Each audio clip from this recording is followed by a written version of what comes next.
do. All right. Hello and welcome to Wednesday. This is just so much fun, you guys, going through all the different techniques with you. So today we're going to be moving on to the next chapter, which is, because we did Power of the Past last week, right? Yes, I do believe. And so this week we're going to be doing the resource organizer technique. Okay, so make sure that you have a little something to drink. Hopefully it's a nice, wonderful water. And you also, maybe you want to take some notes. I am on chapter 8 in the book. Okay, so resource organizer technique. So in the Power of the Past chapter, you learned a method of putting the past behind you in order to forgive, forget, and move on.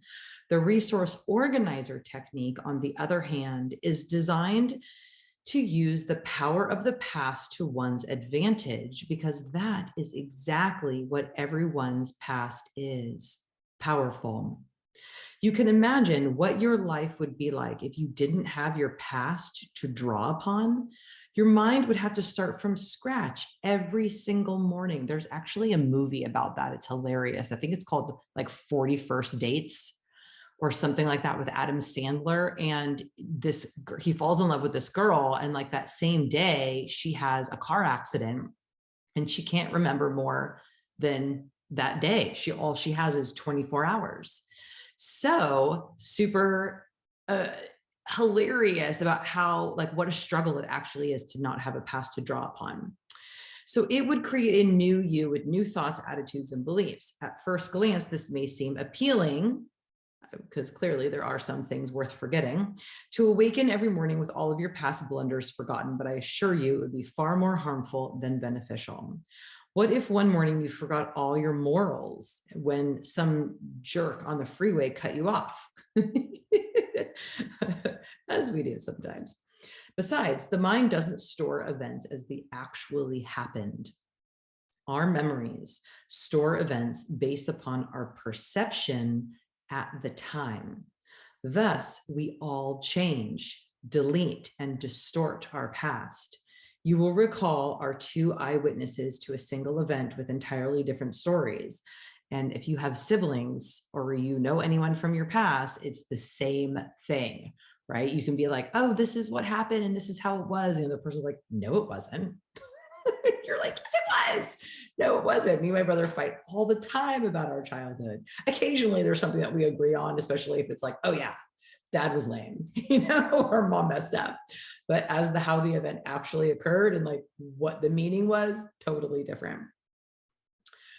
So these changes and distortions were probably not intentional, but nonetheless, we are all guilty of this phenomenon. The distortions occur because our values and perceptions play a big part in the way we store information.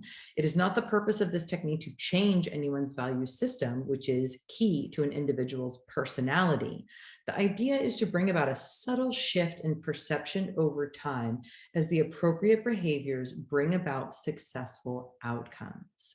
This is just simply about updating our software, updating the information as we grow and change and have new experiences. There's often, and we can tell this when we're triggered by something, right? When someone says or does something and then all of a sudden it's like we're so angry or so upset or so disappointed. And we can usually trace that back to a time in our childhood when somebody did something similar and it meant something different at 10 years old than it does at 40 years old. So as we update our information internally and personally, we begin to expand the possibilities that are available to us emotionally, financially, in our health, our wellness, our perceptions. So using the resource organizer, the client will review the information of the past and organize it, then refile it in a more appropriate way, thus bringing about the desired outcome. The past becomes beneficial by virtue of thinking of it in a positive way. As an example, people become positively motivated once the memories of the past are stored in color with movement and sound. Obviously, the ones that we want to be in color with movement and sound. So what happens if you have a negative time stored in Technicolor and Dolby sound? Oof. The mind is then positively motivated to bring more of the same events and experiences, which is ultimately negative, which is such an interesting way to think about motivation and lack of motivation. People are, oh, I'm just not motivated. I'm just not motivated to like do whatever it is that I need to do or want to do. Like I need more motivation. I can't tell you how many times I hear that, especially in the weight loss industry. Women just feel unmotivated. Well, the reality is they are motivated. They're just not motivated to do the things that are going to help them achieve their weight loss goals. Right? What they are motivated to do is to stay stuck in their own habits of thinking. They're motivated to sit on the couch and watch TV. They're motivated to go to the store and buy certain things. So they are motivated. They're just not motivated in the right direction. So that's a really interesting shift on the perception of that particular word. In my experience, people who are happy-go-lucky types store negative memories in black and white, or behind them, so far gone that they can't recall them at all. They remember good times in color, surrounding themselves with the emotion of that experience and with loving, positive sounds. If the information of the past is stored appropriately, the good times bright and alive, the negative events stored out of reach, then only the positive times will be brought up in the future situations, resulting in higher quality decisions and a better overall state of mind. I once worked with a client for alcohol addiction. He was a salesman named Ken. Ken had an exemplary career, but something had just drastically changed in the last year. Ken's sales had dropped off tremendously. Now Ken sat before me, his head and shoulders slumped forward, his hands wringing as he described his problem. A year earlier, Ken had experienced several successive failures, which were clouding his thinking. His usual motivation and determination were lost to him. Clearly, a whole new cycle had taken over. Ken developed a new pattern that involved getting up in the morning, methodically going through the motions, plotting out his day activities, and as soon as he would receive a few no responses, he would discontinue his efforts, procrastinate, and get himself drunk and swear that tomorrow will be better. He was swiftly progressing from a comfortable rut to a very uncomfortable one as pressure from his supervisor began to ensue, and the effects of the alcohol took its toll. Once Ken was in a relaxed state, I had him go back and review his memories of the past. By this point, Ken was incapable of accessing a positive and motivated feeling of success. Before Ken went on a sales call, he had already seen himself failing. The failure syndrome was playing continuously in his mind. All he had to do was play it out. I pointed out to Ken that his customers were probably quick in picking up his unconscious cues and nonverbal communication, and that although he was unaware of it, he was probably selling a no response. Ken completely lost track of what he had always known. There are people out there who need his product and who want to buy it from him. He had always known that sales was a number game. He simply needed to knock on enough doors to get enough no responses to finally get to the yes. Ken knew that in sales, no means yes. He had forgotten how to look at the no's from this proper perspective. Ken was now looking at the no's as a colossal wall that would require a great deal of effort to climb. Soon the walls were so vast and Ken was so tired, he didn't even notice when the yes response was within reach. The first thing Ken needed was to change the way he was accessing information. I had Ken store every no behind him as if it were money he was placing into his back pocket and ultimately taking him one step closer to a yes. I then took him through the process of mentally getting to a yes. I pointed out that Ken that what the mind views as mental practice and what is actually done physically are both stored together within the other than conscious mind. If each time Ken received a no response, he mentally experienced 3 or 4 yes responses, his attitude would change. The mind would take the median between the two and give him at least a neutral and positive attitude going into the next sales call. Although some people are simply not cut out for a sales career, Ken was in fact a superior salesman. He had simply fallen into a rut of self-doubt through repetitive practice and an anchor, which he set mentally through his day-to-day activities. First by falling into a dull routine, and then by failing to set goals and accomplishing them. As Ken began to review the memories of the past, I had him examine that year of his life from his internal timeline and reorganize it. Ken could now begin to view this time of his life, as a learning experience. He had experienced a year where he learned to fail, and he did it very well. In fact, he did it so well that he would never have to repeat it. At the completion of Ken's session, he was able to go back to his career with the same attitude and enthusiasm that had brought him renowned success in his early years of sales. With Ken's repeated practice of reorganizing his thoughts, he found himself on top of things once again, this time with an ace up his sleeve, because he was now trained to use his other than conscious mind to set up and accomplish goals. Ken was once again getting a high from success, and therefore no longer needed or wanted alcohol. See, what's so cool about this type of stuff is that we all do this anyway, right? We've all done this kind of organizing information in our brain for our entire life.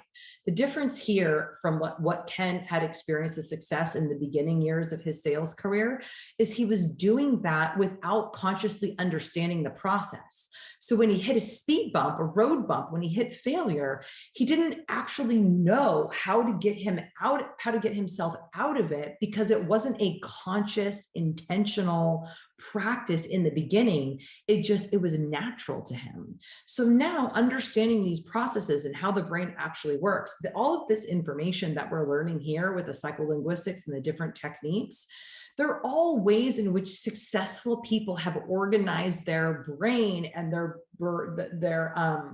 their thinking for success. So this is people who have studied successful people, went, okay, there's actually a pattern here. There's a way in which successful people organize their thinking.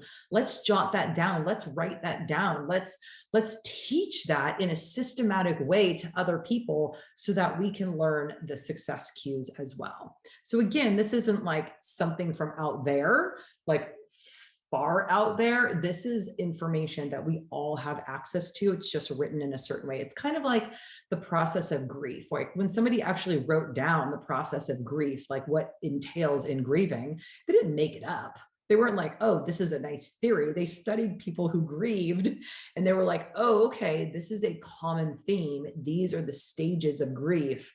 And this is how we can better understand ourselves. And it makes the process a lot easier. So as you read through the following technique to build a powerful past, remember that your past brought you to who you are today. So honor each and every experience, person, statement, and dialogue that occurs within your mind. You can feel free to change anything to enhance the quality of your present day experience, because the past is only a memory stored unconsciously on the tapes of the mind. Only in the present moment can you take action to accomplish your goals. There is no power in blaming others for where you are or what you are going through. The power lies in taking action and changing what you can. If you continue to think what you have always thought, you will continue to get what you have always got. The resource organizer builds new thoughts about the past, which in turn creates new opportunities for the future. Okay, and here is the script for the resource organizer technique. So I would love to first, before we go through this, Miss Maria, answer any questions that maybe you have had that have come up in the last few weeks. No questions. It's just, I just want to share real quick. Yeah. At Zumba, after Zumba, somebody asked me to go to coffee with them, and I did. And it was a group of us, and I don't know how we got on this topic, but I ended up doing a hypnosis technique on one of the Zumba uh, uh, person that I remember at City Sports, and it just clicked, just worked with. It just remembered. I remembered what to do, and I even anchored the person, and everyone was like, "This is really cool," and I gave them my card. Give me a call if you guys are interested, and blah blah blah. But we didn't use music. It was just a technique, and we did it only one time. But I do have a question about the resource organizer and dealing with power of the past. How can we reframe tragedies that somebody may go through? How do we do that? And it said, one of the sentences says that there's something positive we can learn from the past. And I'm thinking, oh my God, how can we learn from the past of these shootings that are happening? And I'm like, well, first of all, I wouldn't have a complete answer, a certain answer of absolute, but this would help that. Even if I don't have an answer of like why it happened, is there something positive in that? That's my big question. How do I answer that? Or do I even want, do I avoid that answer?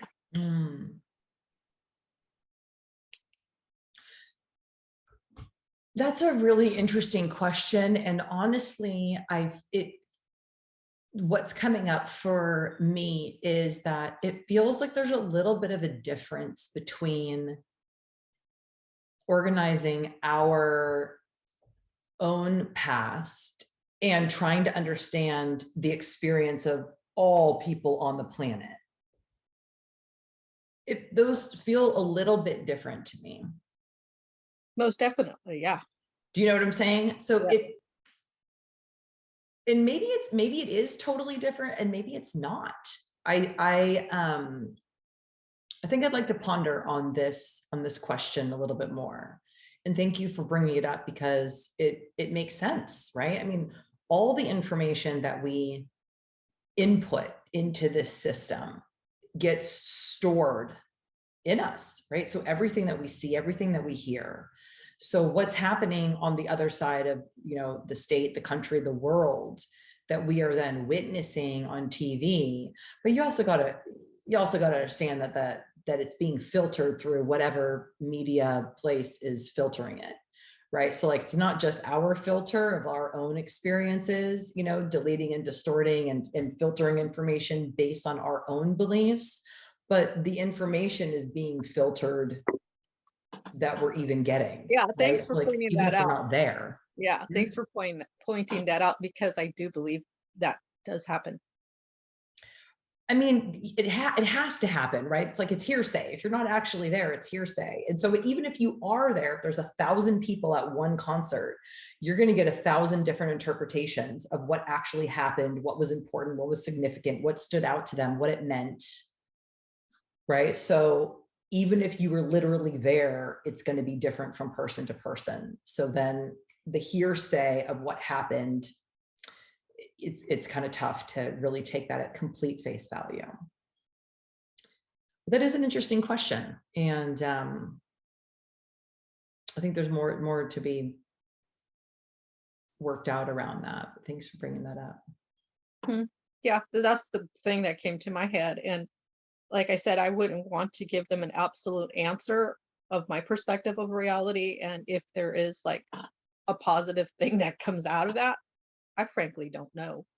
But I do know, based on hearsay, because I wasn't there, that I do believe it did happen, some tragedies, like what happened in Uvalde, the shootings, and that these techniques can help these individuals who may seek to heal. Yeah. Well, what I feel like I know, I mean, this is just my understanding, is that hurt people hurt people.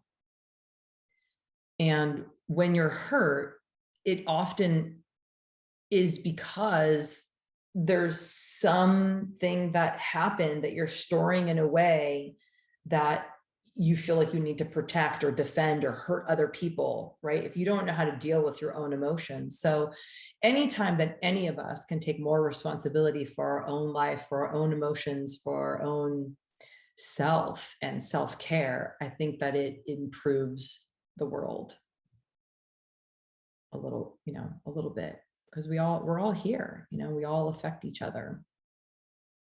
So yeah, I mean, it'd be nice to have a little magic wand and just, heal everybody, healed. No more pain, right? Because pain just perpetuates more pain. And it's like, oh my God, at some point, Yeah, I mean, we all have an choice. for reframing for my mind of the ones who do commit these horrendous and crazy crimes that hurt people do hurt people.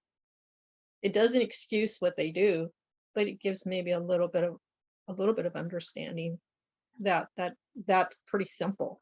It makes sense to me. It doesn't excuse the person, but it makes sense a little bit. So, and it helps me not to like put this person in hell, but I want this person to be in hell. But thanks. That really helps me to let go of the energy. Yeah. And to heal myself from hearing and seeing the experiences and the images of what I saw on TV. Yeah, I remember years ago, it's gonna like bring me to tears even just thinking about it, but I was watching this, I don't even know what it was, if it was a news report or a documentary or something, where this kid had murdered another kid. Oh, I mean, they weren't like baby kids, they were in their 20s, but this, young person. And both the parents went to the trial, like the arraignment or whatever it was. And the guy who murdered the other person, I mean, like, it was an awful thing. It wasn't an accident, it was a murder. And the kid was, in the heat of the moment of anger or drugs or whatever it was. And he apologized to the parents. And the parents, God, it's like makes me want to tear up. They said, don't hold that. Right? They said, we forgive you. Don't live the rest of your life. Don't ruin your life from that situation. And they said, we forgive you, and we don't want you to hold on to that pain. Wow. And I was like, what? Like, what does that even mean? Like, how is that even possible? And they were just like, you're our child too. Like, we're all connected. Oh, right? Like, what good is it to ruin more and more and more and more people's lives over an incident like that? And that just blew me away. I don't know if I could do that, if I never have to be in that situation to make that kind of a decision, but there is something to be said for really, truly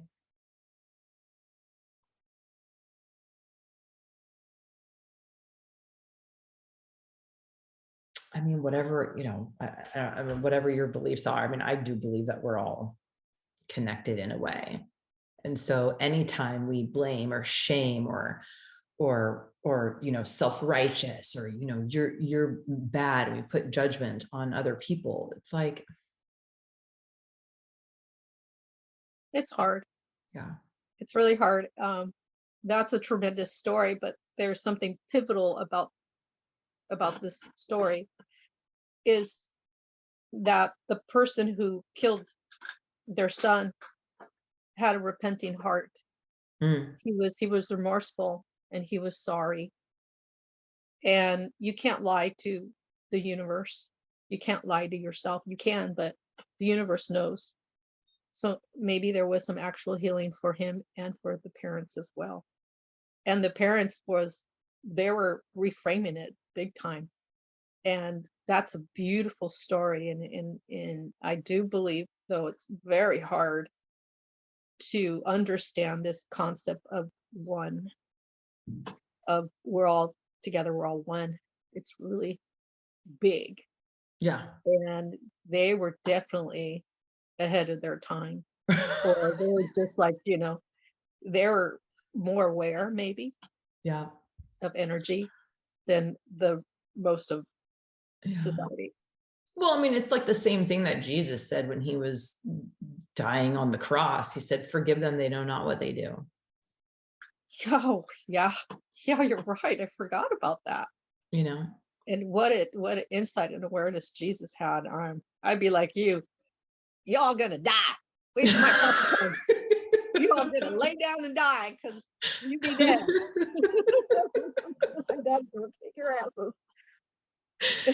I mean, it's the same thing like when people get into revenge, again, people hurt people. And it seems like we get so, like narrow. And it's like, I'm in so much pain that I have to let you know how much pain I'm in. I want you to feel what I'm feeling. And yeah. And that's what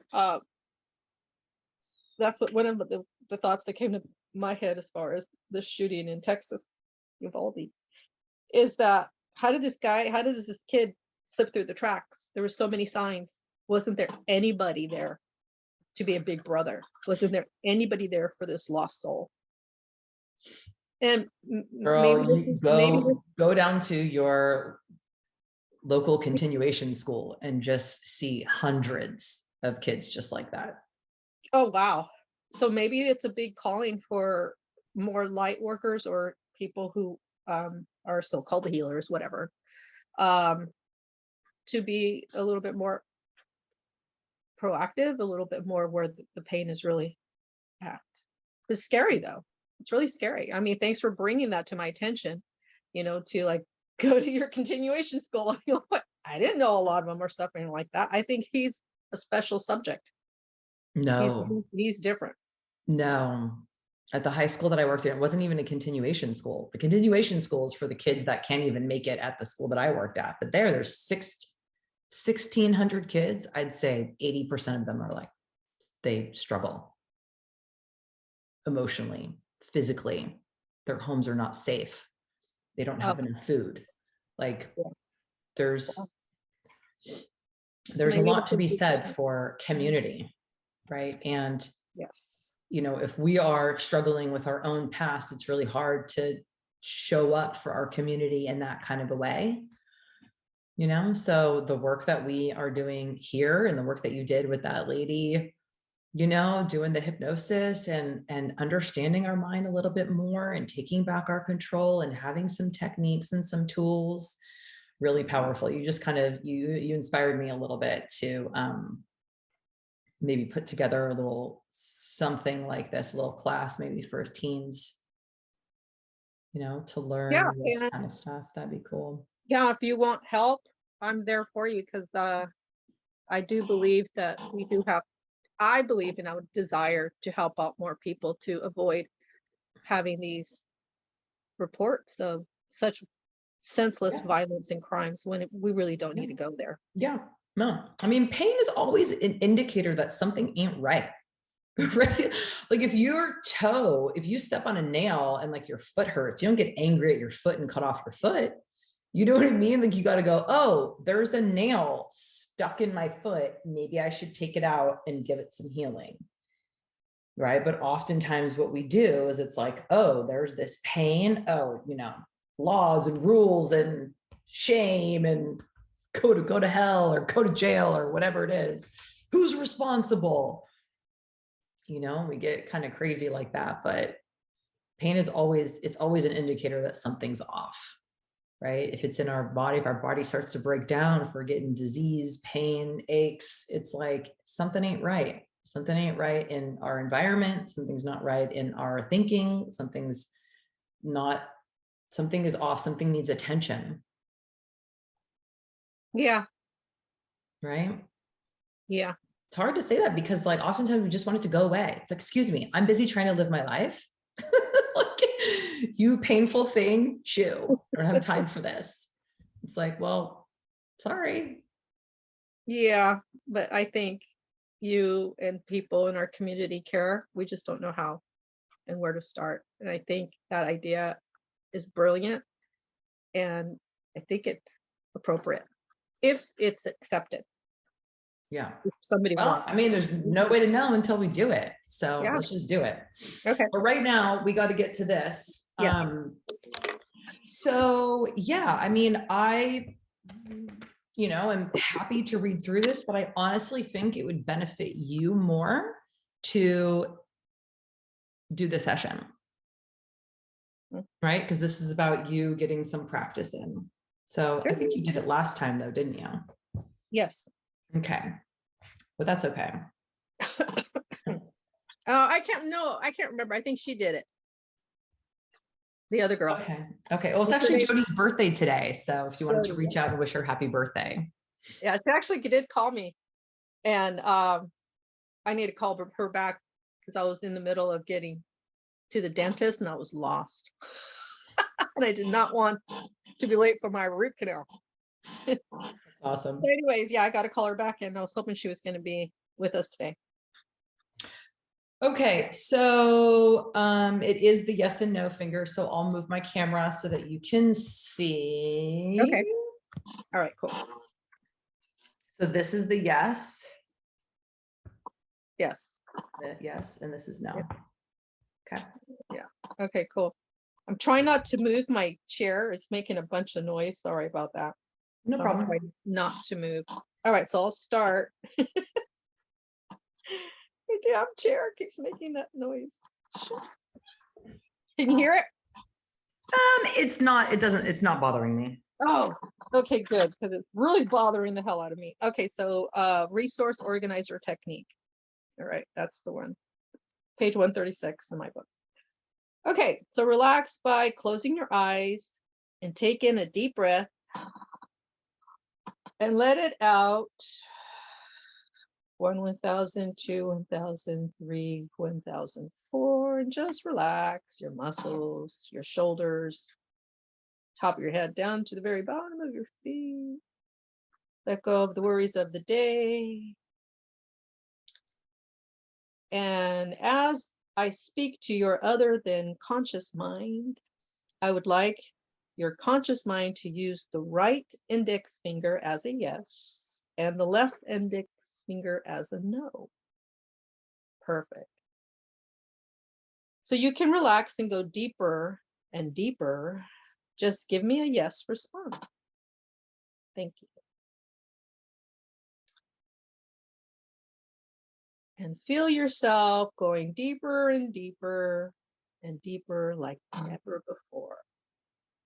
So you know that I know that you will learn to use the and reorganize your thoughts in a useful way. Just give me a no response. Thank you. Notice your body, level relaxation, becoming aware, becoming more aware of your relaxation from the top of your head down to the very bottom of your feet as you become maybe lighter and lighter or heavier and heavier. Whatever you feel is okay. Everyone feels different as we relax. And let yourself go. Go to your relaxing place in a safe pace, maybe paradise, or walking in a park, or laying on the beach. And from here, I want you to journey back in time, back to a positive, wonderful event that you can remember. Now I'm going to count from 3 down to 1. And at the count of 1, you will be at this wonderful event from the past. 3, feel yourself journeying back through time to simply let it come to you, as simple as your breathing.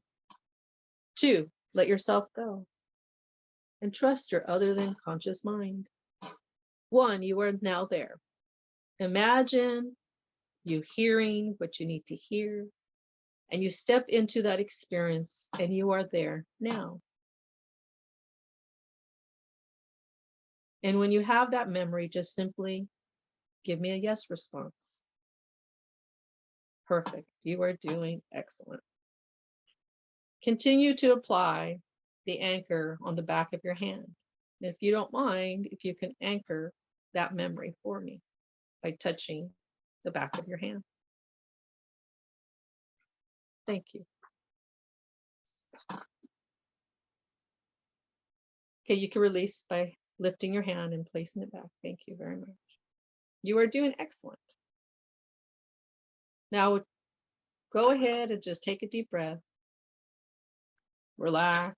As you fill yourself up with this feeling like an empty container. This is full of wonderful feelings as I want you to move through time. Relax and imagine yourself moving through the memories of your past and becoming aware of the good times of your life. Just let them come, or this particular one, and stop and enjoy them for a moment. And as you do this, make the colors brighter and brilliant into your mind. You can even make them really big if you like.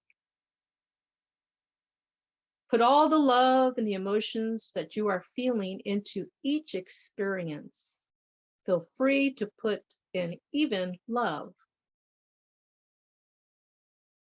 Place your favorite music, play the music in the background of this memory, just like if you are a Hollywood producer and playing a track of music to your life,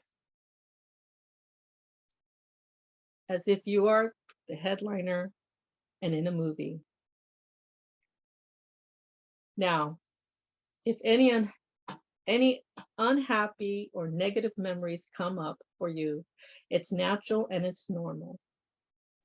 I would like you to take a snapshot of it, as if you are taking a picture with a black and white camera. And the picture stops all the color. And even the sounds are gone that you remember. And the emotions are dissipated, as if you are now, as you now place each and every image behind you. One by one, place all these negative memories that come to your mind and all the experiences, the sounds, the words, the colors in black and white. And you place it behind you. Place this picture behind you.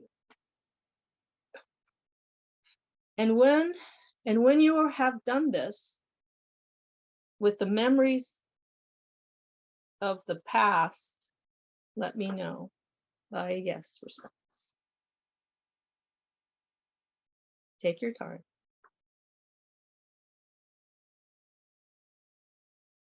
Let me know when you've placed this picture behind you of the past of the memories. Thank you.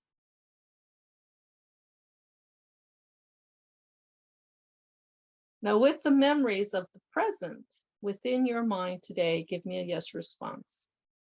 And as you go deeper and deeper, thank you, inside, just simply let it go. Now that you have been through the process once, you can easily go through this again and again with negative past, negative memories of your past.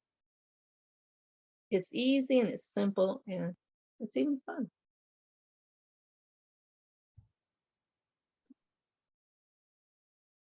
This time I want you to let me know.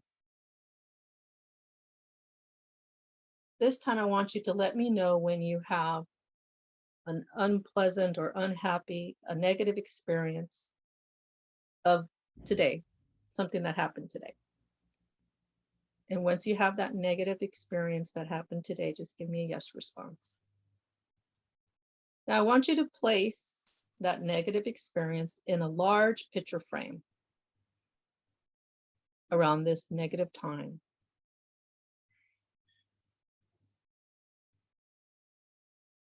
And once you have that, let me know with a yes response. Excellent. Now, The picture at this time should be black and white. And if not, just simply turn all the colors to black and white, as quick like a snapshot. And let me know when you have this experience in the color black and white. Okay, thank you.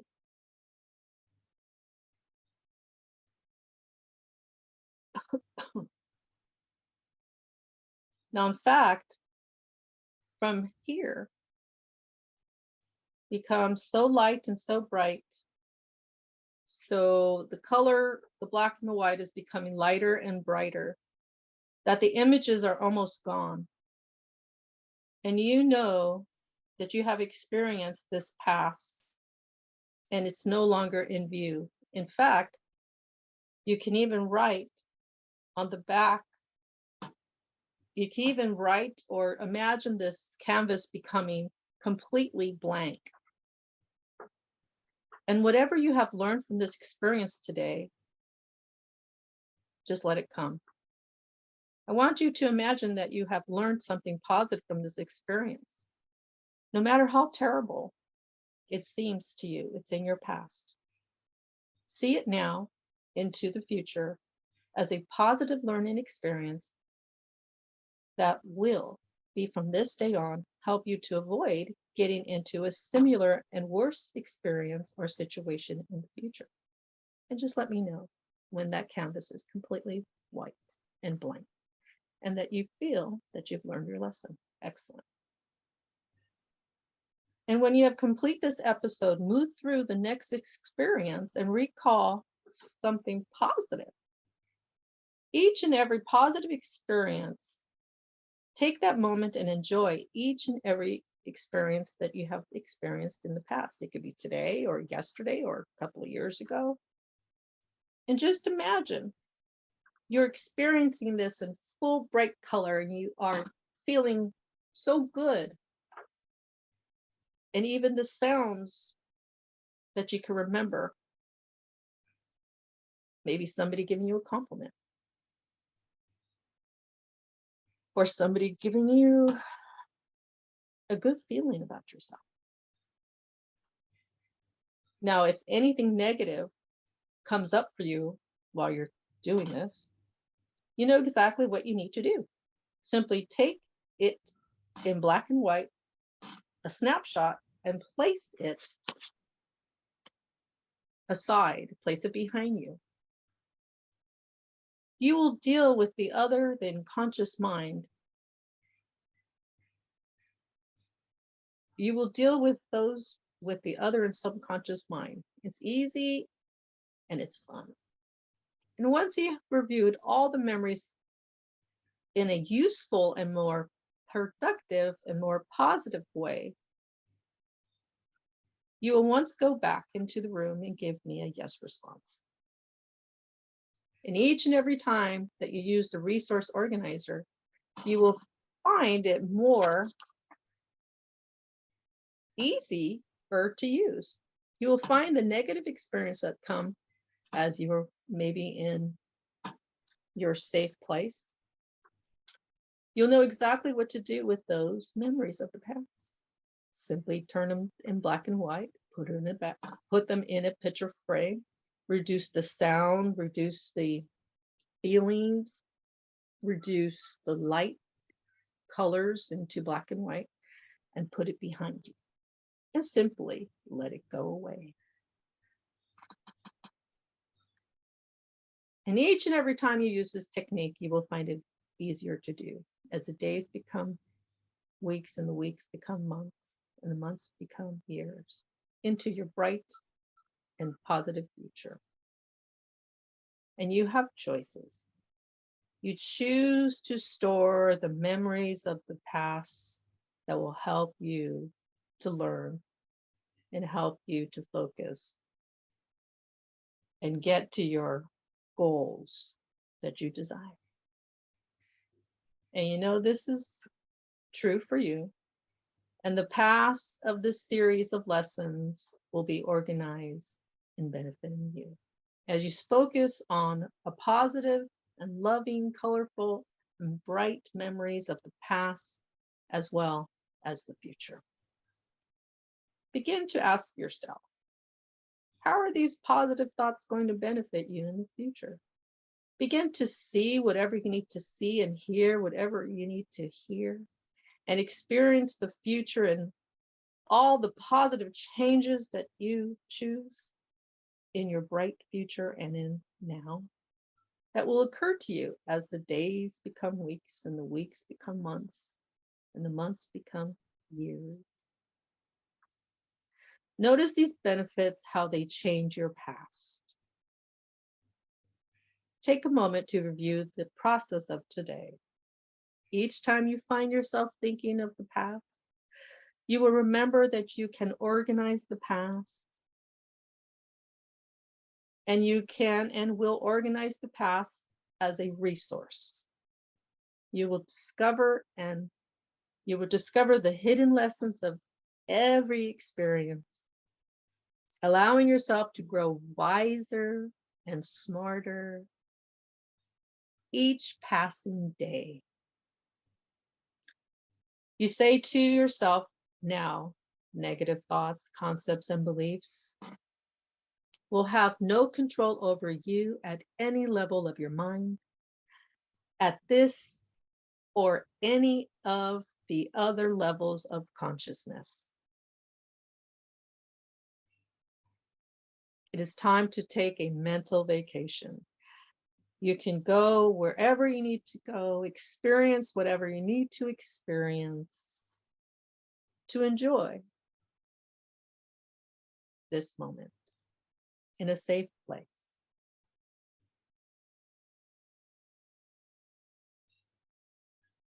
When you hear my voice again, my voice will be the only place that will take you deeper, more peaceful.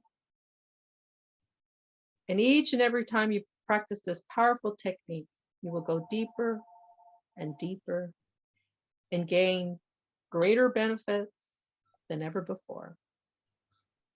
And once you wake up or you open your eyes, you will feel so light, so bright, so powerful, more positive than ever before, more peaceful, feeling joy from the top of your head down to the very bottom of your feet, feeling safe and comfortable. Only as slow as you are willing to live in a powerful, positive state of consciousness. Return back into the room, knowing that you will need to think about the past, and you will automatically use this process in making all the changes that will enhance your life with the experience of today. Change the ways of the past is stored so that from this day forward, you will build a bright and compelling future. Take all the time you need to return back into the room. The seconds are like hours, and the hours are like days, and the days are like weeks. Take all the time you need to convince your conscious mind that the changes have been made and will occur before you open your eyes, and this is so. You may wake up.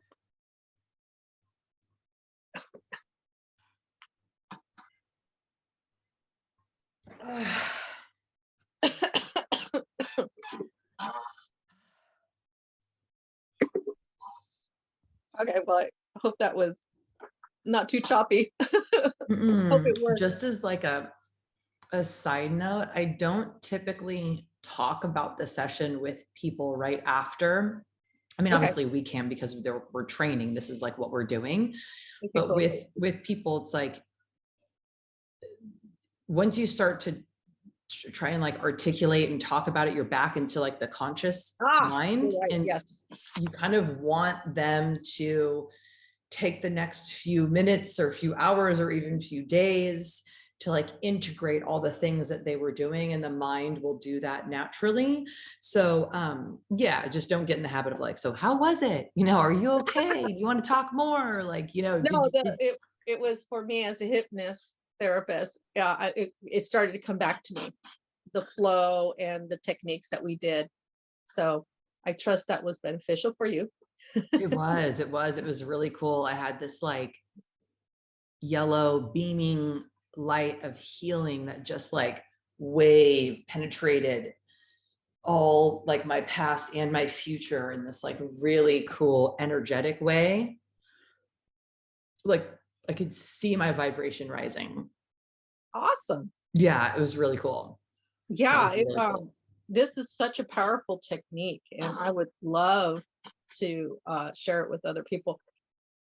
And you are absolutely right. We're already doing it. We're just not aware. Oh, totally. Everyone's doing it. They're either doing it and it's working for them, so they don't really have to worry about it, or they're doing it and it's not working and they don't really know how to get out of it because it just seems so natural. It's like, oh no, like these bad things, they're all right here. I have to have them right here. It's like, no, you don't. No, you don't. Put them behind you. Yeah, and I find it for whatever reason I see, and this is maybe a reflection, and I take it.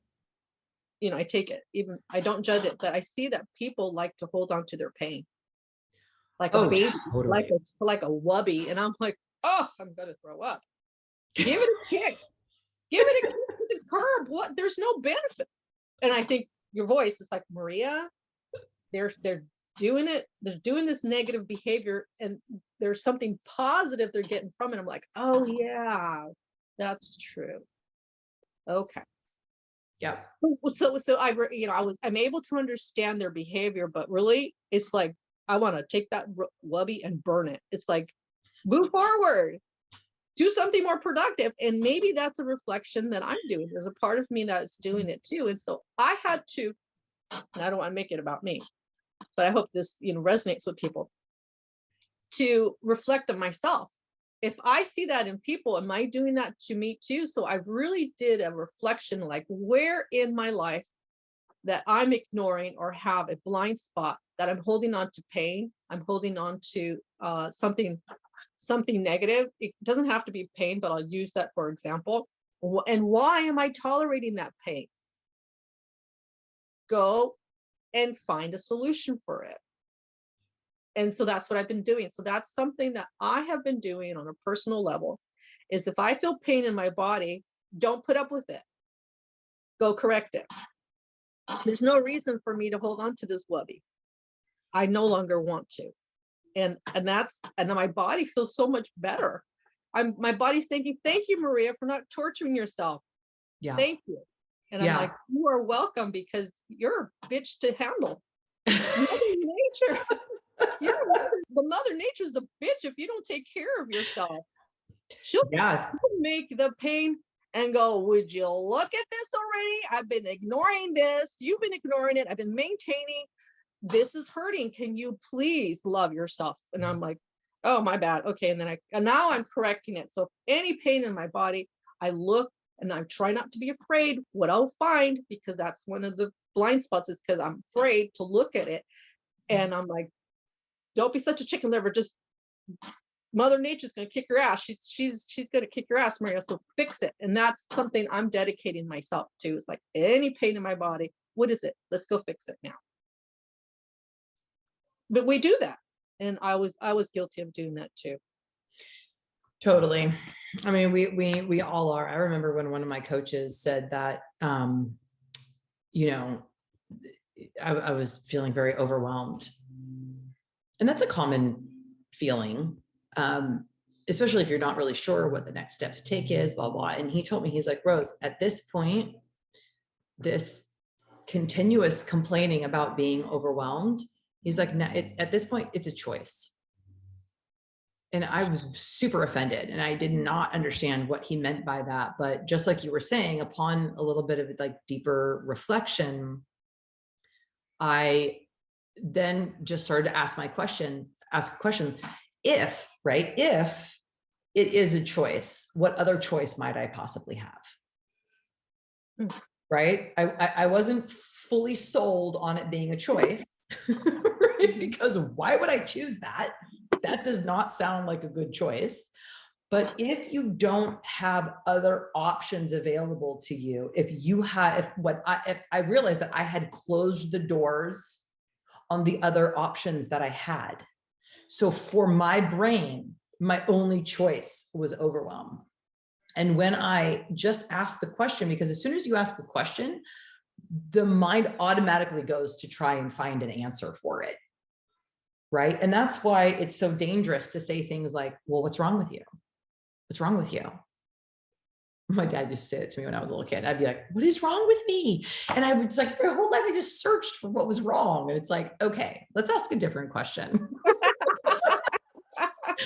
I like that because people get stuck. Brian, I'll give you an example. Okay. He said to me, I get frustrated and so angry when I talk to a doctor and they just give me some BS excuse. And I said, okay, you're no longer a child, Brian. You're a full-grown adult. If you go to a doctor and they don't give you a solution that you're satisfied or an answer, then you're talking to a wrong doctor. That's what that's telling you. Don't get stuck in the frustration because you've been frustrated, I don't know, 40 years. Why don't we go to another doctor? You're not talking to the right doctor. That's all that is. And he says, oh, I never thought of that. Right. Like, I didn't even know that was possible. I had closed that door as an option because if you're a doctor, you should know, period. Yes. And I didn't even realize I had done it. That's what he meant by it's a choice. It's a choice. Yes. Right. And it's bringing that no or that frustration or that limited thinking is just telling you to move forward. There are more, don't limit yourself. This is not the only option. And I love it because I didn't know either because I just put up with it. A to Z. And Dr. Porter, he said a lot, but this always sticks in my head. Like, you have choices, you have options. And I use that all the time with my family and they look at me like, smart ass. Also a cute smart ass. Thank you very much. Yeah. And I'm like, yeah, whatever. You can call me smart ass. It's just, I don't want to hear you bitching anymore. You have choices. Amen. Yeah. So good work. Oh, great session. Great session, Miss Maria. Thank you. Thank you for stepping up and doing that. We'll both reach out to Miss Jody and give her a happy birthday. Happy birthday. Yeah, that's cool. She's totally cool. I like what she was saying and sharing her business with me. And I said, I want to hear more, but girlfriend, I'm lost as hell and I need to go find this root canal doctor. So I got to call her. So thank you. Yeah, good. I will reach out to her and thank you very much, Rose. It's always a pleasure. Always a pleasure. I'll see you same time, same place next week. Okay. Okay. Have a good day. Bye-bye.